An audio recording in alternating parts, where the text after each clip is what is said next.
నమస్తే ఫ్రెండ్స్, నేను మీ Errabelli Rajinikanth, political analyst. నేటి భారతం ప్రోగ్రామ్కి స్వాగతం. అంటే రేపు ఒకవేళ పొత్తు పెట్టుకుంటే బీజేపీ, టీడీపీ, జనసేన ఈ 2-3 రోజుల క్లారిటీ వచ్చేటట్టు ఉంది. ఆల్మోస్ట్ ఢిల్లీలో నెంబర్ 2 వరకు ఓకే అయింది. నెంబర్ 1 కోసం అప్రూవల్ కోసం వెయిట్ చేస్తున్నారని చెప్పి రాజకీయంలో ఉన్న వాళ్ళందరూ చెప్తున్న విషయం. ఒకవేళ పొత్తు కుదిరితే వాళ్ళు ఈ విభజన హామీలని ఉమ్మడి మేనిఫెస్టోలో పెట్టే ఆలోచన ఉందంటారా? ఒకవేళ వాళ్ళు పెట్టకపోతే మీ పాత్ర ఏమి ఉండబోదు? మేము పెట్టమని రేపు అఖిలపక్ష కమిటీ జరుగుతుంది. మిగతా అన్ని పార్టీలు కూడా బీజేపీ అనుకూలేతర పార్టీలన్నీ కలిసి రేపు విజయవాడలో సమావేశం పెడుతున్నారండి. దాంట్లో ఖచ్చితంగా చెప్తాం, మేము మేనిఫెస్టోలో పెట్టాలని అడుగుతున్నాం, ఫైట్ చేయాలని అడుగుతున్నాం. తుతూ మంత్రంగా పెడతానని చూస్తారేమో. ఇంతకాలం మోసం చేసిన తర్వాత ఇంకెంతకాలం చేస్తారంటారు? ఫైట్ చేయాలి. ఇవాళ ఒకవేళ వాళ్ళు కనుక అదే పరిస్థితి చేస్తూ ఉంటే హర్షించదండి. మళ్ళీ టక్కుటమారు గజకన్న గోకన్న ఇంద్రజాల మహేంద్రజాల విద్యుత్లో ప్రసిద్ధికి చెందిన కేంద్రంలో ఉన్న గుమా వ్యాపారులు మళ్ళీ ఆంధ్రప్రదేశ్కి వచ్చి వేలంపాట మొదలు పెడతారు. తుమ్మారు కిतना चाहिए पैकेज 25,000 करोड़ 50 1 लाख 1.25 करोड़ दे देंगे అన్నాడు బీహార్.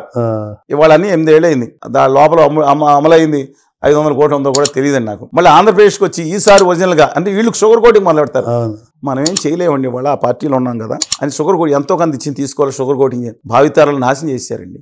మమతా బెనర్జీకి వేలాది 50,000 60,000 సెంట్రల్ ఫోర్స్ దింపారు, నిలబడింది.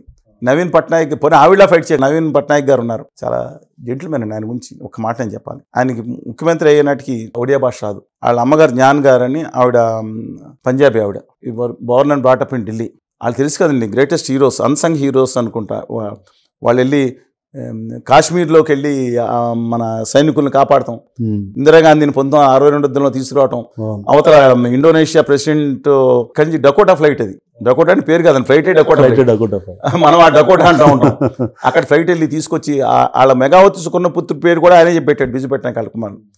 అలాంటిది ఇవాళ కూడా ఇండియా టుడే 2024 ఫిబ్రవరిలో వచ్చిన సంచిక ప్రకారం కూడా ఇండియాలో హైయెస్ట్ రేటింగ్ ఉన్న ముఖ్యమంత్రిగా నవీన్ పట్నాయక్ గారు 10వ 8వ నిలబడ్డాడు. 22వ సంవత్సరం నడుస్తుంది ఇప్పుడు ఆయన వచ్చి ఇవాళ నేపథ్యంలో. అందువల్ల అలాంటి కనీసం దెబ్బలాట పెట్టుకోకుండా తన రాష్ట్రాన్ని తనకు ప్రధాని పెట్టేది వాళ్ళ బీజేపీ.